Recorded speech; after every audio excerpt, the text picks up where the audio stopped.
Hi guys. Hi. Hi. Day 88 quarantine cuisine. We made a plum galette. Oh my god, it's so beautiful. The color is like magenta. Okay, and I have, let me take my stool out of here. I have some Haagen-Dazs vanilla ice cream. Are you down with that, Parks? Yeah, my fave. Okay. Can't wait. Thank you. Struggling today with just about everything. I don't know why. Just having one of those days. Okay, it's because I got up so early. Okay, so this is so beautiful, you guys. Want to taste it, Parks? Oh, wait. Oh, not yet. Okay, so I'm putting a little bit of powdered sugar on here, which just nice. elevates it to another level. Pretty.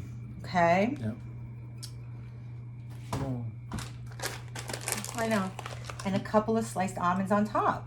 Oh. Okay, now you can eat it. Okay. Okay, let's try. Okay, let me see here. I'm just gonna have some ice cream first. I hear the peahen calling.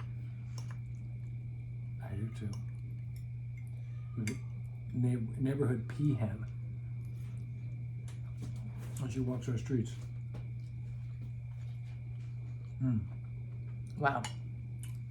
How's that, Parks? It's killer, especially with the ice cream. And once without, it was delicious, and with ice cream, it was killer.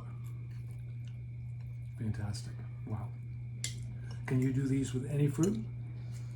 You can do it, yeah, with like stone fruits are the best. But also, you know, apples, pears work great, but cherries, plums, nectarines, peaches, it's like they get really caramelized and the colors are gorgeous. This crust is great.